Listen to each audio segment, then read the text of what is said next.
Fala pessoal, aqui quem fala é o Vini, sejam bem-vindos a mais um vídeo e este é mais um vídeo de resultados, dessa vez para repassar cada um dos resultados do UFC 314, onde tivemos na luta principal, valendo o cinturão peso-pena, Alexander Volkanovski contra Diego Lopes. Eu fiz live durante todo o card, então você que assistiu já sabe mais ou menos o que eu achei de uma luta ou outra e tal, mas aqui vamos entrar mais no detalhe. Então assista o vídeo até o final e antes de começar eu quero avisar que mais uma vez o grupo VIP de apostas acertou a grande maioria, tá, das lutas. Quem acompanhou, né, a live viu, porque eu também fui falando ali e tal. Então, se você ainda não conhece o grupo VIP, tá aqui no comentário fixado, assim como o link da própria Stake, tá? Que é o site que é parceiro aqui do canal, parceiro do UFC, inclusive onde eu faço todas as minhas apostas e fiz todas durante a live lá também, inclusive apostas durante a luta, enfim, é bem legal, né? Então, tudo aí, recado dado, bora lá. Primeira luta da noite, categoria peso galo feminino, tivemos a Nora Cornoli contra a Hailey Cowan. Quem venceu foi a favorita Nora Cornoli por finalização no segundo round com 1 minuto e 52. Ela começou meia boca, né? A Hailey Cowan acabou conseguindo controlar bastante ela ali no primeiro round, né? 4 minutos e 24 de controle. Então, na cotação ao vivo da Stake, inclusive, a zebra, a Hailey Cowan, ficou como favorita, só que no segundo round ela simplesmente acabou sendo dominada ali, né, cometeu um erro e acabou sendo finalizada. Então assim, ela era zebra, ficou favorita e acabou perdendo a luta. Então a Nora Cornoli conseguiu aí vencer muito bem, boa finalização. E é isso, né, não tem mais muito o que falar não. Na segunda luta, no peso médio, o Marco Túlio, que era bem favorito, venceu o Trajan Gore por nocaute, como esperado, no segundo round com 3 minutos e 16. O Trajan Gore, como eu falei, teria a chance dele caso usasse o que ele geralmente usa, que é o grappling, as quedas, né, grudar, não ficar trocando, porque o Marco Túlio troca bem, é forte, é alto, então seria mais ou menos esse jogo e por isso que eu não entendi a cotação. Mas quando começou a luta, eu entendi a cotação. É porque o Trajan Gore tem alguns neurônios a menos, né? O Marco Túlio estava perfeito na estratégia e na execução, tá? Volume de golpes, variedade ali na trocação, batendo com potência, mantendo a luta sempre na zona de conforto dele, na distância dele, enfim, ele mandou na luta e o Trajan Gore não esboçou em nenhum momento ali, né, realmente uma tentativa de ir pro jogo que teoricamente seria o melhor para ele. Então o Trajan Gore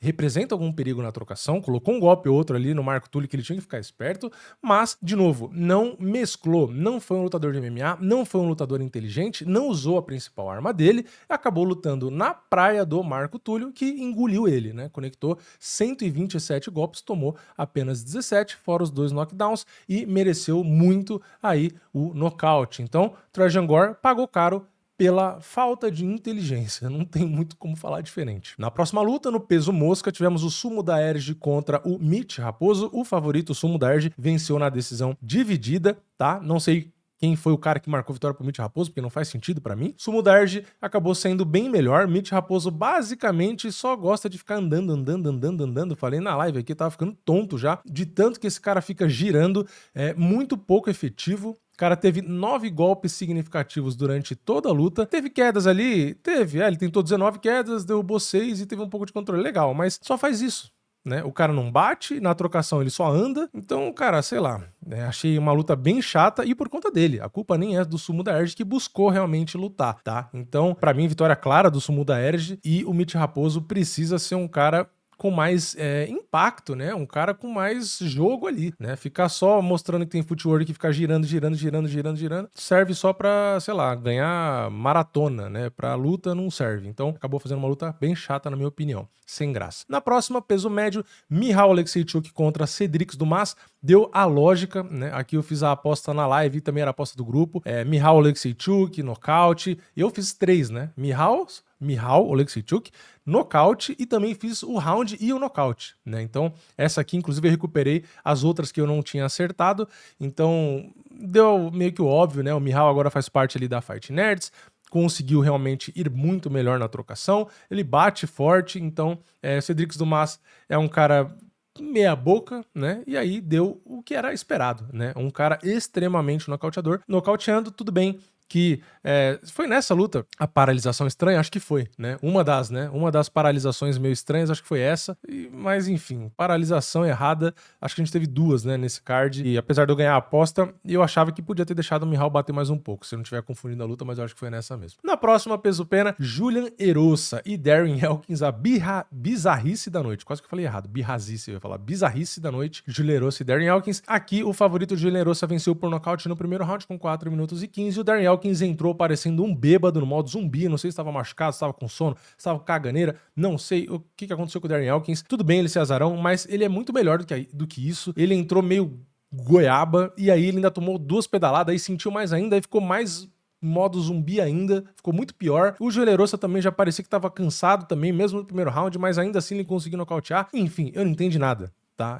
O Darren Elkins péssimo e o Julian Erosa tão péssimo quanto, mas conseguiu ganhar. Pra mim, a luta bizarra da noite foi isso aí, não entendi, foi nada. Na próxima, peso leve, Chase Hopper contra Jim Miller. O grande favorito Chase Hopper venceu. Eu arrisquei no Jim Miller, o Jim Miller foi muito bem no primeiro round, mas só isso, né? Depois acabou a idade batendo na porta, Chase Hopper muito mais novo, conseguiu manter o ritmo e complicou para o Jim Miller. Não tinha condições físicas. Tecnicamente, dava pra ver que ele até tinha como fazer frente, mas quando acabou o gás ali, realmente o corpo parou, já era, né? Não adianta só o cérebro funcionar e o seu corpo não responder. Então é isso, né? A nova geração vencendo a geração antiga, principalmente por conta aí justamente desse fator, né? Da idade. O Chase Hopper tecnicamente também é muito bom, não tô dizendo que não. Porra, é óbvio que ele é muito bom. Mas o Jim Miller, quando tava no gás, tava mais pau a pau. Acabou o gás, aí foi completamente dominado. Na próxima luta, categoria peso palha, lógico que feminina, Virna Jandiroba venceu a Yan Xiaonan, confirmando seu favoritismo, venceu na decisão. Essa aposta aqui eu também acertei quem vencia e como, fui de Virna, fui de decisão. Ela quase finalizou 3 vezes, né? E como eu tinha feito uma aposta na decisão, fiquei um pouco preocupado, mas deu certo. A Yan Xiaonan conseguiu defender e a Virna venceu aí na decisão, uma performance excelente. No primeiro round ela tentou acho que 2 ou 3 tentativas de queda e não conseguiu derrubar. Na hora, na cotação ao vivo, a Yan Xiaonan ficou favorita, porque provavelmente todo mundo pensou, ixi, a Virna não vai conseguir derrubar, e se ela não derrubar, ela vai perder. Então, bota dinheiro na Yan Xiaonan.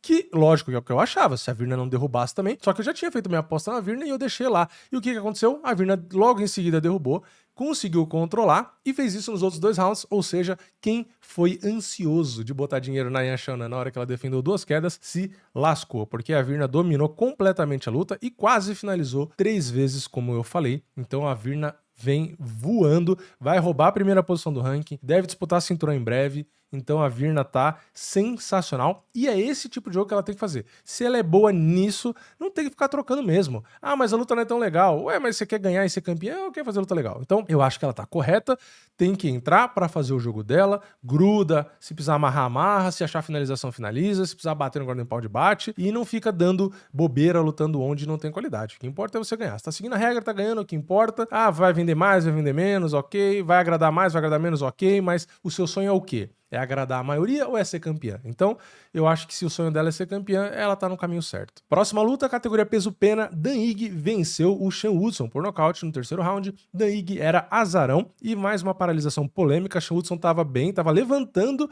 bem é forte, né? Mas tava levantando e o árbitro interrompeu a luta. Não concordo com a paralisação, nem um pouco. E a luta tava difícil até pro Dan Ige. Ele é muito menor, Sean Woodson tava botando volume, movimentando. Aliás, ele terminou a luta com mais golpes conectados. Então, assim, era uma luta que tava, querendo ou não, meio que disputada. Então, na verdade, interromper a luta dessa forma, eu acho que foi bem ruim, tá? Bem injusto com o Sean Woodson. Mas, como eu fiz a minha aposta no Dan Ige e também por nocaute, pelo menos eu fiquei feliz nesse sentido, né? Porque, quanto à paralisação, realmente é um pouco revoltante aí, coitado do Sean Woodson, né? Mas, enfim, luta legal. Depois, meio pesado, Dominic Reyes contra Nikita Krylov. Aqui eu queimei a língua, né? Falei no vídeo pré-evento, fiz a minha aposta ao vivo, todo mundo do chat falou pra eu confiar no Dominic Reyes. Eu fui teimoso e me lasquei, né? O Dominic Reyes nocauteou no primeiro round com apenas 2 minutos e 24. O Nikita quis se aproximar ali de forma displicente contra um canhoto contra-golpeador, tomou na fuça, né? Tomou um direto ali de encontro e caiu duro, né? Realmente não é uma boa estratégia você ir para cima de um contra-golpeador canhoto no começo da luta e todo aberto, né? Então Krylov pagou muito, muito caro e acabou sendo nocauteado e eu me lasquei feio. Fui de Nikita por nocaute. Ixi, aqui eu me lasquei muito. Na próxima luta, categoria peso pena, Jean Silva e Bryce Mitchell, a luta que todo mundo queria talvez mais assistir. E quem venceu foi o Jean Silva no segundo round por nocaute, com 3 minutos e 52. Acertei o vencedor, mas botei método nocaute e me lasquei, né? Não achava que ele ia finalizar, achava que ele ia querer judiar, mas ele judiou de qualquer forma, mas acabou finalizando. O Bryce Mitchell conectou mais golpes, tá? No total, porém o Jean conseguiu ser mais efetivo, causou mais dano, teve 3 tentativas de finalização, até que ele, né, realmente conseguiu ali finalizar. Teve uma queda só do Bryce Mitchell, então o Jean mostrou que ele tem condições de defender as quedas, ele tem muitos botes precisos, tá, nas finalizações, então ele respondeu algumas perguntas que eu disse que a gente ainda não tinha como falar, porque ele não tinha enfrentado, então ele pegou um cara de um estilo diferente e mostrou que consegue ter a trocação no mesmo nível, não ficou tão travado na trocação, apesar de levar mais golpes do que aplicar, ele continuou batendo forte. Quando ia pra luta agarrada, conseguia se defender bem e ao mesmo tempo sempre buscando até as finalizações. Então mesmo no grappling, o Jean é extremamente agressivo, né? Ele busca ali o ataque o tempo inteiro, seja na trocação ou no grappling. Então respondeu algumas perguntas, claro que não todas, agora ele deve entrar no ranking, deve pegar os caras ali de ainda mais alto nível e etc. E vamos ver, né? Vamos ver onde ele chega. Eu vi já gente ali na live, né, falando que o Jean venceria qualquer um dos dois da luta principal de hoje, né, que era o Volkanovski e o Diego. Cara, a chance eu acho que ele realmente tem de verdade, né, muita gente pode falar, pô, já tá hypado, ih, subiu pra cabeça, já tá não sei o que lá, né, mas, cara, eu acho que ele mostrou realmente que ele tem jogo pra trocar realmente com qualquer outro estilo de lutador, esse é o ponto, tá? Então já não dá pra dizer necessariamente que ele é unidimensional. Claro, não dá pra também tirar todo o parâmetro, né? Mapear completamente o grappling dele por uma luta, óbvio que não. Mas ele mostrou que ele tem e que ele consegue usar muito bem, tanto que finalizou. Então eu acho que o Jean se posiciona assim muito bem dentro do ranking. É um cara que, de novo, vai continuar chamando a atenção. Vai ter gente que vai criticar, vai ter gente que vai elogiar, mas isso aí sempre vai ter, de qualquer forma. Mas eu acho que ele vai sim, né, ganhar nomes ainda melhores para enfrentar, talvez nomes à frente dele. E se ele continuar com esse nível de performance, esse cara vai sim chegar no topo ali e vai acabar disputando o cinturão, tá? Ele realmente vem vencendo as lutas dele de forma extremamente convincente. Então, eu gostei da performance ainda mais porque ele venceu finalizando. De novo, extremamente perigoso na trocação, parecia que qualquer hora realmente ele podia nocautear, mas ele mostrou versatilidade na hora de atacar nas finalizações e defender nas quedas, então ele mostrou um pedaço a mais, né, que sobe no conceito e, na minha opinião, faz com que a gente ache ele ainda um pouco mais completo. Então, é o que eu falo em toda a luta dele. Já é um dos meus lutadores favoritos de assistir, é o lutador que eu não vejo a hora de lutar de novo. Então, é isso, tá? Já tinha gente falando que eu era hater dele, tá aqui, ó, mais uma vez, como em todas as lutas dele, eu sempre elogiando ele, até mesmo quando eu fui criticar que eu achei que poderia ser um pouco mais legal a coletiva, só foi isso que eu falei, né? Todo o resto do mesmo vídeo eu elogiei e já tinha gente chamando de hater. Tá aqui, ó, mais uma vez, eu tirando o chapéu que eu não estou vestindo para o Jean e vou reafirmar o que eu falo desde a primeira luta dele. Ele é um dos meus lutadores favoritos de assistir. Então parem de enxergar hate onde não tem hate, porque não faz o menor sentido. Aliás, até vídeo com a Fight vídeo com óculos da Fight Nerds eu gravei várias vezes, né? Só não vou fazer esse porque eu me mudei, né? Recente, vocês sabem?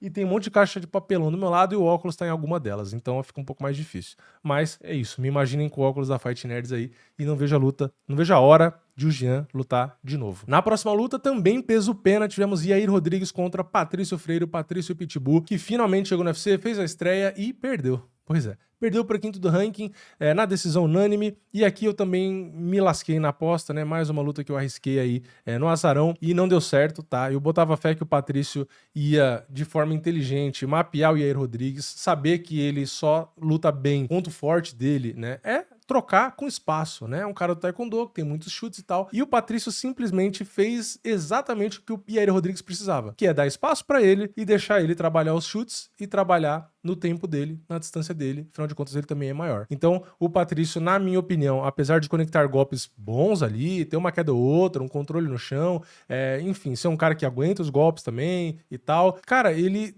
não deveria ter feito exatamente o que o Yair Rodrigues precisava fazer. Tá? Aqui, na minha opinião, ele perdeu no Kei de luta, na estratégia. Na minha opinião. O que parecia era que se ele encurtasse para trocar boxe, ele ia se expor, mas ele não ia ficar dando espaço, então provavelmente ele venceria numa decisão ali, ou às vezes até mesmo nocautear. Ah, mas ia se arriscar, ia poder tomar golpe e poder ser nocauteado. Sim, mas lutar dando espaço e deixando o cara lutar do jeito que quer, aí você perde na decisão. Então, simplesmente, assim, quando você mapeia o Yair Rodrigues para lutar contra ele, você vai chegar em uma conclusão. Eu não posso dar espaço para esse cara. Ele é muito bom de trocação, muito versátil, só que ele precisa de espaço, né, para poder lutar. Ele é grande, ele gosta de chutar, então ele precisa de espaço para trabalhar. Então, o objetivo é o quê? É abafar esse cara e se você tiver qualidade no grappling, usar o grappling, já que não é o forte dele. O forte dele é a trocação. Só que o Patrício, não sei, não entendi, né, o que aconteceu, sei lá qual o motivo, acabou realmente deixando o Yair Rodrigues confortável e, enfim, acabou perdendo. Então, complicado, né, porque ele falou muitas vezes do UFC, que ele tinha nível para ser campeão do UFC, blá, blá, blá, blá, blá, blá, blá, blá, blá, e o velho ditado, né, o peixe às vezes acaba morrendo pela boca. Então, fico triste, né, tava torcendo e fiz até a minha aposta, inclusive no Patrício, mas realmente não tem, é o que eu sempre falo, independente de eu gostar, de eu torcer, não tem como chegar aqui e dar aquela passada de pano, né, veja bem, porque não tem veja bem.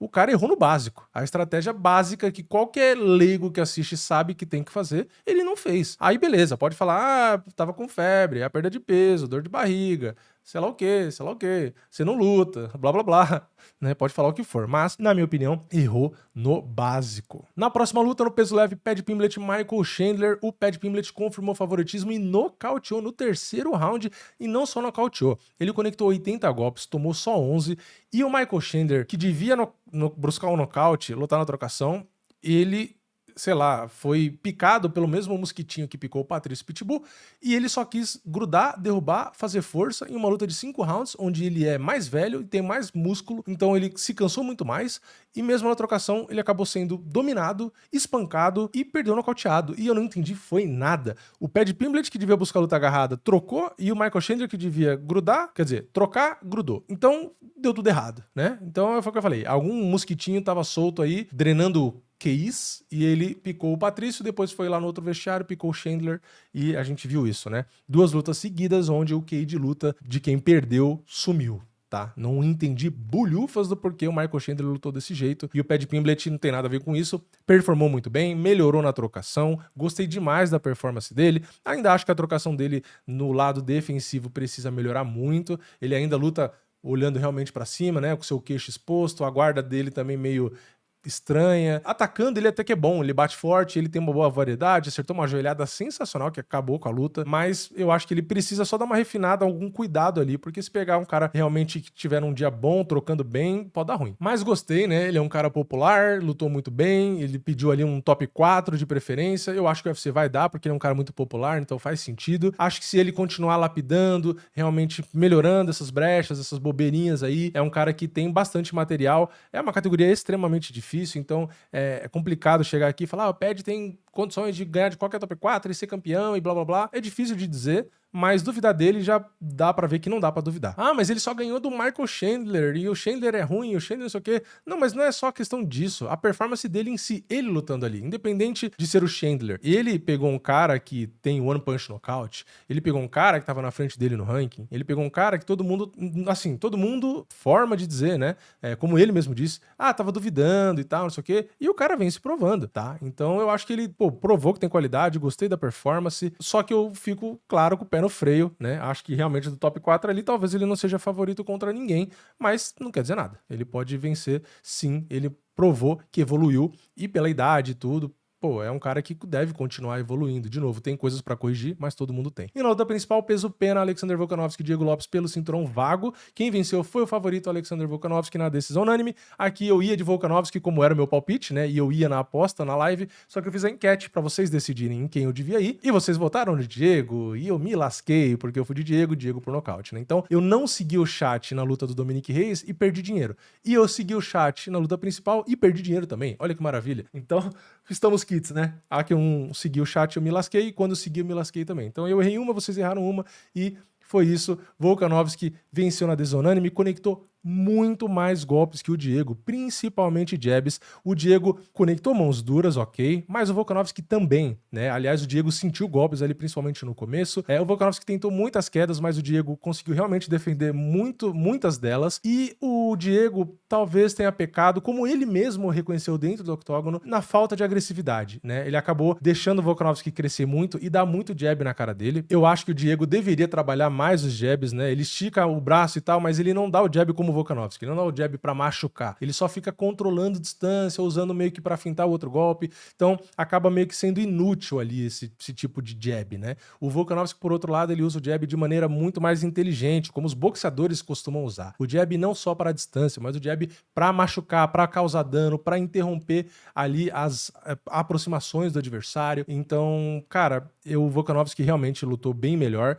mereceu a vitória. Tá? Na minha opinião foi 4-1, podendo talvez um 3-2, mas vitória do Diego não dá pra enxergar, e eu acho que foi 4-1 porque o Volkanovski tava ganhando também outro round, mas na minha opinião o knockdown acabou roubando o round ali, mas se não fosse aquele knockdown teria sido 5 rounds a 0, então o Diego realmente precisava ser mais agressivo e mesmo buscar mais a trocação franca, apesar dele poder ser nocauteado, como ele sentiu alguns golpes ali, dava pra ver que como existe um diferencial técnico dos dois na trocação, era a chance dele. Tá? E o problema é, muita gente vai falar, pô, mas ele é excelente de jiu-jitsu e o cara não tentou derrubar. É que o Volkanovski é mais baixo, é forte, defende bem as quedas e a luta era 5 rounds. Então acho que o Diego sabia que não valia muito a pena ele investir nisso, que ele ia acabar cansando. Então ele tentou só trocar. Só que o problema é que o Volkanovski é melhor que ele na trocação. Apesar dele bater forte e luta ser luta, ele poder nocautear, era improvável. Tá? E foi o que aconteceu. O Volkanovski mostrou superioridade ali no volume dos golpes, principalmente nos jabs. Pra mim o jab foi determinante. E o Diego acabou, apesar de botar boas mãos e defender as quedas, acabou perdendo aí claramente a luta, né? Não tem discussão, não tem como enxergar a vitória do Diego. Então, o Volkanovski tá de parabéns, mesmo com uma idade um pouco mais pra frente, numa categoria leve, ele conseguiu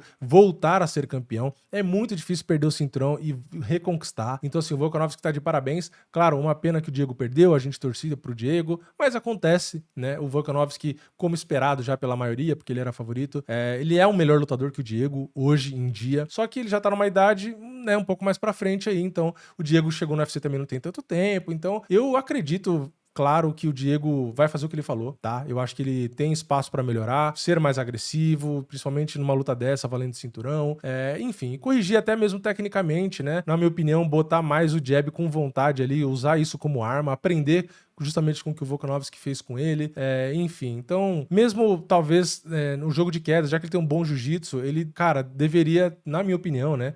Ter qualidade suficiente nas quedas e usar isso, né? Porque, cara, é um pecado. A melhor arma do cara é o jiu-jitsu e ele não usou numa disputa de cinturão. Então, é o cansaço, é o wrestling. Cara, mas aí você melhora esses pontos, né? Você simplesmente deixar sua melhor arma na gaveta porque as outras armas que você precisaria ter você não tem e você assume que não vai dar pra usar, aí é complicado, né? Então, sei lá. Eu acho que o Diego tem muitos pontos aí realmente pra melhorar e parabéns pro Volkanovski que voltou a ser campeão com a cidade. Eu gosto dele também, né? Então, fico triste pelo Diego não conquistar o cinturão, mas ao mesmo tempo feliz pelo Volkanovski, né? Então é isso. O card no geral foi um card legal, tá? Eu não acho que foi um card sensacional, mas não foi um card ruim, tá? Eu acho que vale um 7,5 aí, tá? Eu não acho que é um 8, nem 8,5, nem nada. Ah, teve bastante nocaute, teve finalização, sim, mas acho que um 7,5 tá de bom tamanho, né? Porque, não sei, não foi um card que me empolgou a ponto de dar um 8, tá? Pra mim a melhor luta foi do Jean Silva com o Bryce Mitchell. Luta do Marco Túlio foi muito boa. A luta do Volkanovski com o Diego Lopes foi ok, tá? Patrício Pitbull ali foi ok. A do Pat Pimblet com o Chandler foi legal. Enfim, acho que um 7,5 realmente, tá? Teve lutas realmente muito legais, mas não é um card que me dá vontade de dar um 8, 9, 10... Então, acho que um 7,5 tá de bom tamanho, né? Pô, 7,5 tá ótimo. Mas é isso. Quero saber a opinião de vocês. Comentem aqui embaixo, deixa o like no vídeo, se inscreve no canal, ativa o sininho e eu vejo vocês na próxima. É nóis, valeu, falou!